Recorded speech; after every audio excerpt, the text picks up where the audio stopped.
Well, hello, good evening, and welcome to the program. This is Daily Politics, your go-to platform for in-depth political conversations and analysis. My name is Abdullahi Ahmed.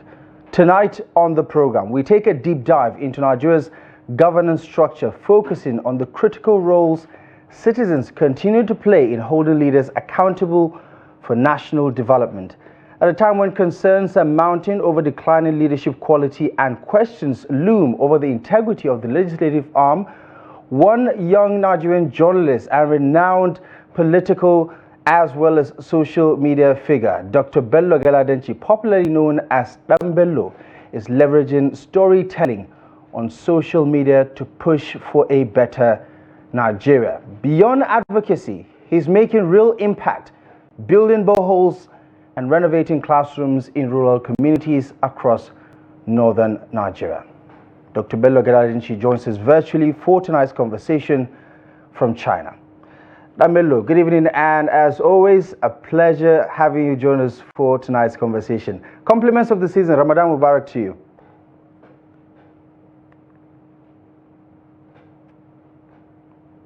Ramadan Mubarak, thank you very much for having me. Right. Let's start with the mess in the Nigerian Senate. You obviously have an opinion about quite a variety of issues that continue to inundate the polity. What is your 2 cents about what has happened and what continues to unfold in the Nigerian Senate? Let's start from there. Well, the first question is, do we really have a legislature? The three arms of government, the executive, the judiciary, and the legislature. Where was the legislature? Where has it been? The legislature is there to check the powers of the executive. However, with all the problems that Nigerians are facing and all the issues, the hunger, the poverty, the rising prices of fuel, the rising prices of food, energy, everything, where is the legislature? In fact, when we had a protest a few months ago, several people were killed. Where was the legislature? It feels like we have a one-party government right now, and the legislature is only there to support the executive. We haven't heard anything from them until now that there is a case with Senator Natasha, which really does not have so much impact to the daily lives of people, to the sufferings that people are going through. For example, the Nigerian soldiers, the army, especially the ones who are the lower grade, they just got paid yesterday. There are still some who haven't been paid. So before then, they started this Ramadan with nothing to eat. They have to borrow money from families and friends. What is the legislature doing about that? Recently, the Nigerian customs have a habit of stopping vehicles ferrying goods from the south to the north and extorting them, slowing them down, and destroying their businesses. What is the Nigerian legislature doing about it? We haven't heard anything. So do we really have a legislature? That's my first part. But I think I will say more as we speak. Right. Talk to me about why or what you think is responsible for this disconnect between the powers that be and the followership, because there are a lot of Nigerians who are nodding along as you're making those points, in agreement, obviously, feeling dissatisfied with the performance of the different arms of government as well as the people spearheading our government. Where do you think our leaders dropped the ball in terms of connecting with what the people have been yearning for year in, year out? Well, the legislature is composed of different people from different parties. And that's the beauty of it. When you have different parties, you will have debates, you will have different groups having different agendas, or they'll have different things to advocate for, to push for. Unfortunately, this legislature feels like it's just one voice. Why? Well, if we look back, we would find out that, they've been getting vehicles from the executive, if I'm right. We've heard the current Senate president sending them prayer money in their bank accounts. So it seems like the legislature has been bought, and the critical issues that affect the masses is almost none of their agenda. Easily, they will go on a vacation. Easily, they will go on holiday. When a country like Nigeria, the largest economy in Africa, the what do you call it, the one with the highest population in Africa, a very important country in the world, has tons of people who are unemployed, has the most out of school children in the world. Those are the important issues that should be put up front. Right now, with technology, with AI, with all these important cutting edge things to really revitalize our economy and to get people to work, there's almost nothing.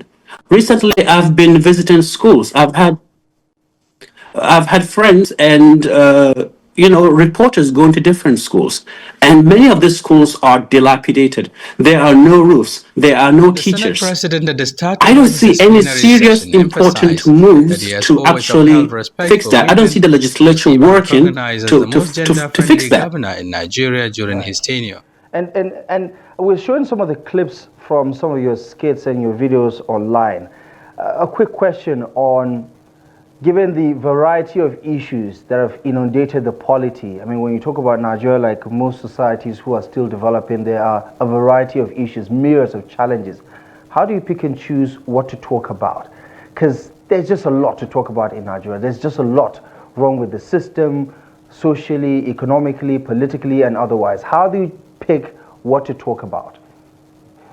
It's very, very difficult. I will tell you that because there are a variety of sources, and one is just the inbox. I look at my inbox, and in a day there's 200, 300 messages, and each almost 80% of those messages are people saying, "Oh, we have this issue here, or we have this problem here," and I have to just start investigating. But I cannot see everything. I cannot address all the issues. So it's almost exhausting that there are problems from all different sectors, and there are leaders in all these different places, but you never heard from them.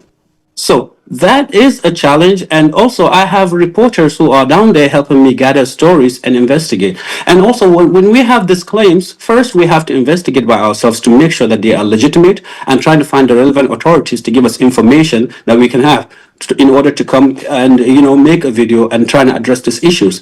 And this also takes a little bit of time. So what comes first? How the Lego fit onto the canvas? That's what determines what story we do touch. But we really want to make sure that we focus on what is much more important to almost everyone that will affect especially the underprivileged Nigerians, especially education, especially water, especially corruption.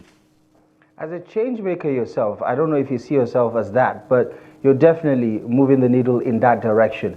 Give me a sense of what comes to your mind when you spotlight an issue, right? Highlighting how the government is unable to address oppression issue. For instance, schools without basic amenities like chairs and water and other facilities that students... With walls trying to fall on the kids. Right. Talk to me about what happened specifically in Kaduna, because I remember you spotlighted an issue, one of those schools, and then I think a couple of months later down the line, the government addressed it. Did that feel good for you to know that, the people in power are actually listening to some of your criticism in those videos and trying to do the right thing? Well, I'm a human. I will feel a little bit good, but that's not my focus because, honestly speaking, that is their job. That is what they are supposed to do. And it's unfortunate that I have to make a video about it for the governor to take note. Where are all the chairmen, the councillors? Where are the senators and the House of Representatives? Where's all the appropriations, all the money in the budget? Where's all of that? Only like a little Bello who is up here in Beijing, that's what really will get that to action. But then there are thousands of these schools in Kaduna, there are thousands in Kano, there are hundreds of thousands all across northern Nigeria. Can we make a video about a school every day? And this is actually the main issue now that is really bothering me. When we make a video about something, you see the government trying to address it. But really, do we have to make a video? And how many videos do we have to make? So yeah, I felt a little good that actually, okay, these kids will have a good place to study. The teachers, will have relief. The headmistress sent me a very long voice note. She was so emotional that their school, is getting fixed finally. But then what about the other schools? And I don't see any lawmaker, not Senator Natasha, not Apabio, none of them trying to say, oh, actually, yeah, He we need to urged do the something. We public to need to await press. the court's We decision on the need to, matter rather than drawing check all that conclusions. money He that was assured the budgeted matter for of this kind sexual of stuff. harassment was What happened? Effective and say Is it that your there is no way. opinion, Bello, that Nigerians and their leaders are not on the same page? Can you please repeat the question? I said, do you believe that Nigerians and their leaders are not on the same page? And perhaps maybe that explains why we are experiencing what we're experiencing. They are not in the same book because, to be honest, where are the leaders? Leaders are people who are there to serve their own constituency. They are there to solve their problems. There are problems of water availability, schools. There are problems of employment. There are problems of power. Who is addressing those problems? So if those people are not addressing these problems, they are not leaders. They are politicians, they are opportunity lookers, they are people really trying to enrich themselves. So Nigerians and their leaders, I'm not sure if we have leaders. We might have a few, but there's a book, there are people inside, but I don't think they are leaders, not even on the same book or the same page. Right. And talk to me about some of those contentious political developments that you've weighed in. You've talked about the recent controversial issue around the Quran festival. You've talked about a variety of issues.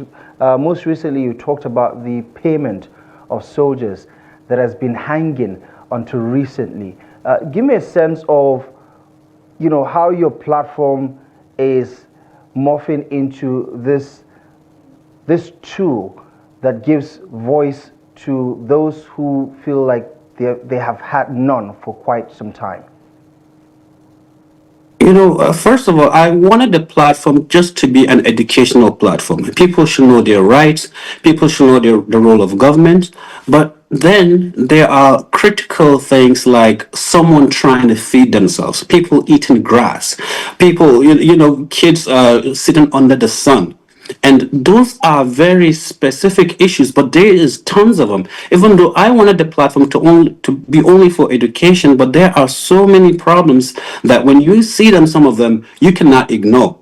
And then once you start going on this path, taking specific issues, then it's just going to be a lot of work. So yeah, it has morphed into that, unfortunately. But then what can I do when I see a problem that I really believe that the world needs to know, and addressing that problem with the hope that other leaders, and including the legislature, will see that and have a nationwide policy or nationwide change to it. But there's not a lot of that. I see a lot more effort from people just like me. I've had many, wealthy Nigerians, not many, but a decent amount. Some of them are not even known. Some of them are young like me who offer and say, please, I also want to dig a borehole. I also want to renovate some classrooms. I don't see many governments doing that. The Kano state governor, he tries to renovate classrooms, but it still looks like, the 30 years ago, just paint with those, old looking, old style looking benches. And still, when you talk to the teachers, their salaries are, 60, 70,000 naira. How do you get good quality teachers when you pay 60, 70,000 naira? You know that who you're getting is someone who just needs a job. Riding a KK will make you a lot more money than being a teacher in Nigeria. So unfortunately, there is something that the legislature that needs to focus on, not just keeping quiet and not doing anything until there is an issue, which I don't see how much it impacts, the suffering Nigerians at this moment. They are representatives of people in power, people who you've criticized, whom you've tried to hold accountable for their actions or inactions, who say Bello sometimes oversimplifies how difficult it is to govern. Resources are finite. The scale of the problem is just simply greater than the scale of the solution. And that explains why they're unable to address all of these problems at a go. Do you sometimes feel like you're being fair in your assessment of some of the gaps that exist? Well, every once in a while, I take a budget or money that has been allocated for something. For example, you would see governors having a refreshment allowance or traveling allowance, billions of naira. You use that money for refreshment and meetings and travelings and going overseas. We see them sometimes. I have people saying, "Oh, I spot this governor here shopping." What are they talking about? Where it's difficult. You traveling, enjoying yourself, shopping. Can you stay and use that money right now? People desperately need economic growth. They don't want you traveling and shopping or just having picture opportunities with white people and then telling us that you are a good governor. The next thing you know is you're holding a plaque saying you are governor of the month or governor of the year. I mean, we do the math sometimes. So, okay, this money used for refreshment, if we were to use it to renovate, the classroom, for example, the kind of classroom that I renovated, you get 1,000, you get 2,000, you get 5,000 classrooms. Why don't you just do that? What's the difficult thing about that? Right. If you can't do it, just don't ask for the position. Don't raise your hand and say, "Oh, look, I am the most qualified person to be the governor. Please vote for me. I am the most qualified." You are not if you can't. You said you would do it, and then you get on there and you be like, "Oh, it's so difficult. Oh, the scale is too complex, and we don't have so much money." Don't even ask to be a governor or a lawmaker or a president or a leader. You can't do it. You are incompetent, and deep down inside, it's doable. Right. Let's talk about one particular issue that has become a critical talking point of late. You did a comedy sketch, I think, recently that highlighted the intolerance or the growing intolerance of the government when it comes to dissent, right? You talk about some of the high-profile arrests that have been made most recently. Talk to me about that. I mean, we talk about free speech, we talk about being in a democratic society where freedom of speech is guaranteed. In fact, one of the tenets of a democracy, people can express themselves within the ambit of the law. Are you saying things are getting worse, or are these just isolated incidents in your view? Well, if government wants to arrest people, they should start with arresting, first of all, these convicted criminals, these corrupted officials who are red-handed. They can investigate. Right now, I have, a decent amount of investigations of corruption with all the paper trail and evidence. We have terrorists going online making videos. We have all this much more pressing issues. They should address that. They should start arresting those people first before they come to arrest people who all they do is talk because of the love they have for their country and their people. I think they have other areas to focus on. Right now, Nigeria, is such an important country in the world, the largest in Africa. The government should focus on some of the things that will really, really answer that name. The giant of Africa, not arresting people who are saying, "Hey, please do better, do your job better." Even if we are wrong, I don't think you should focus on that if you are really a competent government. You should focus on what's important. Make us feel shame, put us to shame by just doing the job and then, going above our expectations and going above everybody's expectations. I believe that will shut us up. And do you, as a commentator, as a journalist, as a teacher, as a voice for so many people, do you worry about your safety? I mean, against the backdrop of the fact that you believe that there is this growing intolerance for people who speak against those in power? Safety? If I were to worry about my safety, those children in Kaduna will continue studying in those classrooms. If I were to worry about my safety, I wouldn't be here today, getting funding and having information about people who don't have water and having them, get water. If I worry about my safety, the level of education and political consciousness right now that our people have, they wouldn't have it. So yes, I'm okay with sacrificing myself for the other millions of Nigerians who will get a better life. And if something happens to me today, absolutely okay. somebody else is going to come up, because right now, in the past 2 years, we've seen the emergence of many young Nigerians who are starting to have their own voice, who are not afraid anymore, who are starting to speak the truth, and who are starting to investigate. Before, it wasn't like that. People are afraid. I remember there was a time when my comment section is filled with, they are coming for you, they will come for you, they will get you. They haven't. And now people are growing confidence. And that's why they started to speak up. And the government doesn't like that. And that's a good thing. Right. I'm happy you brought the issue of the comment section. I think one of your followers would be happy that I'm asking this question. They say you are notorious for not responding to some of their comments in the comment section. Is this a strategy for you to not necessarily engage with your followers in the comment section? I try my best. I have YouTube, Facebook, Instagram, and TikTok, and each one will have 500 to 1,000 comments. So it's almost impossible to to read all of them and to address a few, and also go back into writing more content. And also, I have a day job. I also have a business, and I also have a little girl that I'm raising. So, it's almost difficult to do that, but I try my best. Right. Okay. I suppose that would suffice for that commenter who says that Bello doesn't respond to his comments in the comment section. But let me pick your brain on the significant role the social media has been playing in the Nigerian space. For instance, when we talk about social activism, when we talk about political awareness and all of the other issues that have made it to social media that most of our political leaders take note of. There are people like you, for instance, who have become the voice of the masses because you're unafraid about calling a spade a spade. What do you think this new era of social media influence can achieve in course correcting the Nigerian society? What do I think it will achieve?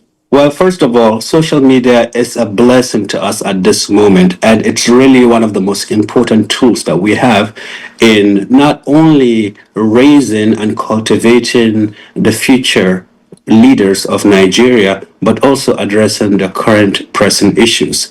There are a lot of things that could happen. I'm not a naysayer, and I can only talk about what I've seen in the past 2 years, how much people have really gotten a new political orientation, and how much people have, gotten their voices thanks to social media, and the fact that it's not as censored in Nigeria as it is in other places. That does help in letting people, speak out and say what they think. But what is so critical and what's so important is we are starting to see a divide between the old way of governance in Nigeria, the old thinking, the old, big manism, and now the new younger people who are starting to understand that actually being a leader is to be a servant, is to be someone who serves the people, is to put your head down, let the people do it, say what they want to say, but at the same time, you work for them and you sacrifice your time and your energy and almost your life just for the betterment of their lives and their future. We're starting to see that divide. And hopefully in the near future, it's going to be so much that this old class and old school people will not have any space in Nigeria. They will not have any voice and no one will listen to them. That's what we're heading to right now. Last time you were on the program, you talked about how you just want to be a catalyst, politically speaking, to conscientize people, to educate people about what they need to know, to change this mindset of stomach infrastructure, for instance, where people sell their votes on election day without paying any mind about the consequences of things like that. And late last year, people within your constituency, for instance, people I believe you're quite familiar with, the likes of Bula and Bukachi, for instance, have floated this new political movement trying to galvanize the young population across the country ahead of 2027. Talk to me about what the chances are that a movement like that can actually make a difference, plus what you make of the current political atmosphere in the country. Talks about alliances, realignment, and mergers, have been floated around for the past couple of months. I mean, 2027 might be a year and a half away, but the political atmosphere is getting tense. Yes, well, just what I just spoke, we have the old school type right now for many people, APC, PDP, NNPP, CPC, all of those things are now starting to sound the same. And people are starting to look elsewhere. They want something different. Bulama Bukarti and Barrister Abba Hikima, I've been watching what they're doing, and I think they're doing a fantastic job in, cultivating and creating a space for those young people who are hungry for a new political mindset, and they've been building the grassroots. I've watched they have leaders right now in different states, especially in the northern part of the country. It's too early to predict what's going to happen, but the fact that they their mindset and also their characters and how they project themselves is very different from what we usually see from this APC, PDP, the old school kind of established legacy political parties. That will be interesting, and that's something I'm watching. And I do hope so that the groups of Bulama Bukarti, they don't start doing things that seem similar to the legacy, because we're coming after them if they do anything similar to that. We know that they're just going to send us back to the same thing that we've been we've been complaining about. Right. Okay. Is it safe to say everybody is game when it comes to speaking truth to power? Bello does not spare anyone, because you just call them friends and you said if they go the wrong way, you're going to call them out. There is no no-go area for you, is it? There's no no-go area for me. We're doing this because of those kids that you see, drinking water and jumping. We're doing this because of those children you see inside the classroom on the floor, with the wall almost trying to fall. Those are the people that we're doing this for. Those are the people that I have a little bit of restraint when it comes to calling them out, because sometimes when you don't know and you've been put in that kind of situation, you make wrong decisions just because you don't know any better.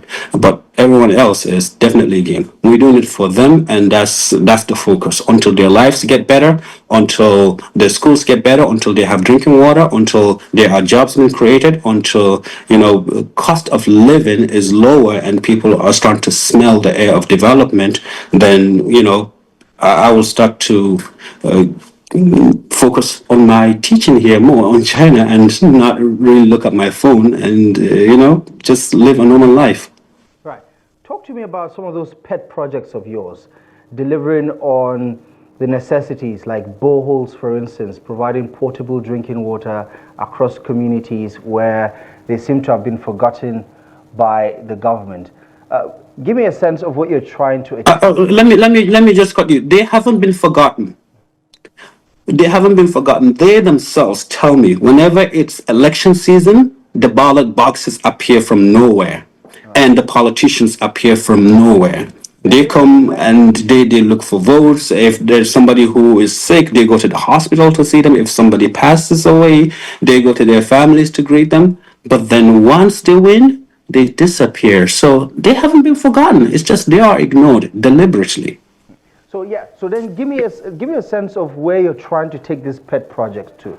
I mean, obviously, even for you, resources are quite limited. There's only so much you can do.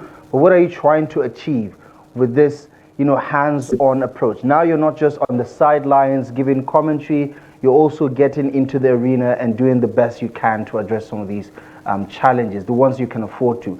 Where are you trying to take this pet project of yours to? They have several goals. The first goal is for the leaders and for the people who are in charge to see what they can do.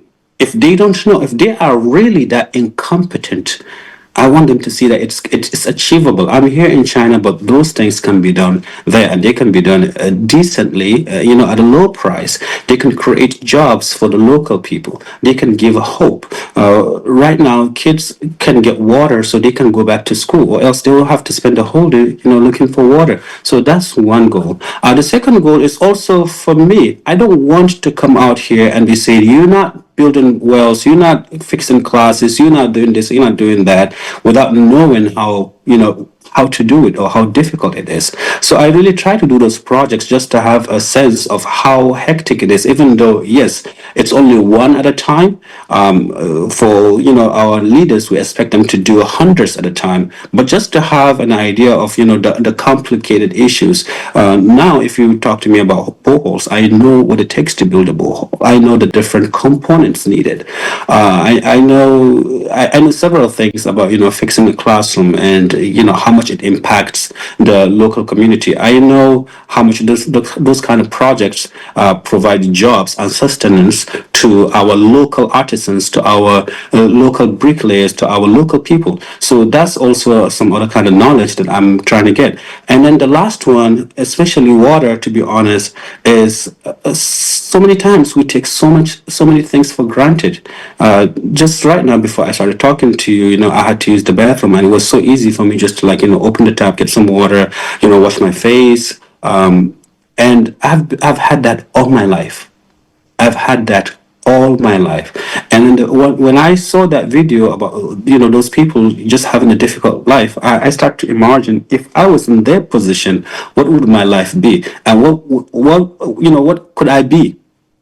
And that really kind of just made me feel guilty that there are things that I'm having for granted.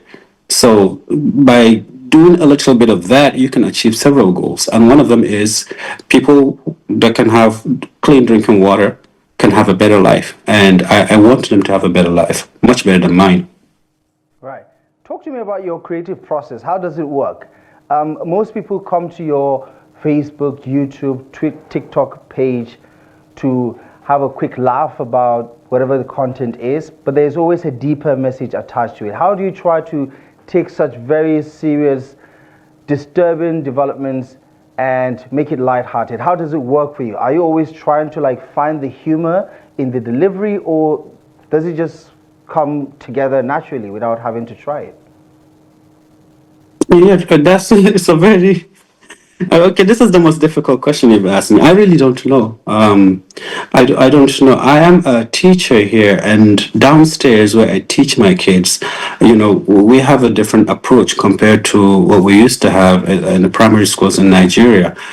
We are very friendly teachers. We have student-centered teaching, and we don't punish kids, but we try to keep them focused to us and try to make them interested in what we're teaching them by, making them laugh, by putting humor in it, by simplifying very complicated things for them to understand, especially, they are Chinese kids, and I'm a foreigner, so the communication gap is there. So how do you take something complicated and distill it so that it can be easier for someone to understand? And if you can use humor, then that is the catalyst to, keep them attracted and keep them right in the classroom and keep them looking at you and waiting for what's going to come next.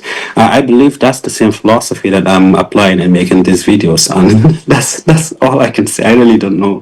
If there's anything more that you found there, then I don't know how to explain it. Maybe it's just, luck and gift from God. Right. And I think a lot of people have been satisfied with what they've been able to see so far. Give me a sense of where you're trying to take this social media career of yours. I don't know if this is what you signed up for when you started, but clearly you have the kind of international following that doesn't allow you to take a break. But how do you work it into your schedule? I mean, you're a teacher, it's well known, it's well documented, everybody knows that. You have your journalism background, you have your everyday activity to deal with. How do you balance it all, with all the frequent content that you keep putting out? It's just having a routine. And, one thing that I tell a lot of people is, for Nigeria to be where it's supposed to be, we really need to be a little bit more hardworking. We need to do a lot less public holidays. We need to, get used to working on Saturdays and Sundays. We need to have a routine that, ensures much more productivity. We need to stop sleeping, after 5 o'clock in the morning. So by having a daily routine where you know that you have expectations and goals and different times are allocated for different things, I think one can easily do a lot more than I am doing actually. You know, the costume, the special effects that you have to work with, especially, you know, with some of those videos, they're quite very tricky. I don't know how you make it work, but just give us an insight. Do you have a team with you there in China that helps you put these things together? No, I don't have a team. It's only me. I have one room here. It's full of costumes, and that's all that we do have. So it's just trying to balance between realism and also comic. If you take note of what Bulama is doing, Bulama the cartoonist, you could see that from what he's sketching, it's almost similar to what I'm doing, but mine is, live action. But I try to really do some of the exaggerations, and thank God for some of these applications. They can easily, give you a different look. And once you're looking through it, you can find like, okay, that looks interesting, or that looks like this governor, or no, that looks like that. You just save it for a rainy day whenever you need it, and that's pretty much it. It's something that I didn't really plan, but it kind of just accumulated and came together. And I like to be resourceful. All right. It does appear that you've developed quite the talent for it. Final thoughts before we go. You talked about how you're still working on some interesting stories, investigative stories. You have people on the ground who are helping you to, source for information and so on and so forth going forward. What more can your followers expect in terms of speaking truth to power, in terms of some of these informative videos that you put out? Well, to be honest, I don't have a clear roadmap. What I do is just to have an idea of where the followers are, and then taking them to the next level. So I treat this like a school.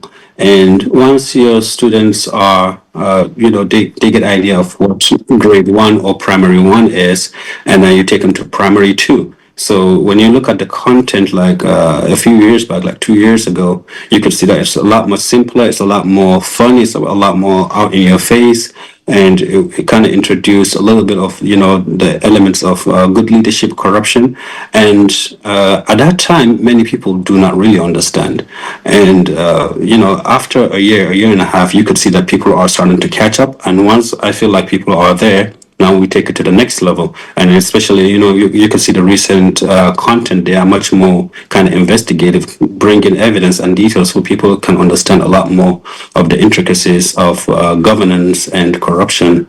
And, it really depends on where people go and what level they are in understanding the social political atmosphere of Nigeria. They get better and the response is much better, then we'll just take it to the next level. Come for the laugh, stay for the information.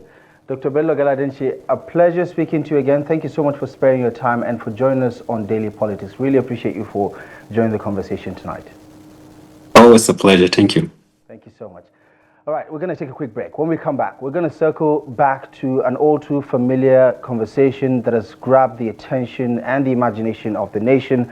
The suspension of Senator Natasha Akpoti-Oduaghan is pretty much still a news headliner. We'll talk about that and what it means for Nigerian women, but more importantly, for the National Assembly going forward. More on that after the break.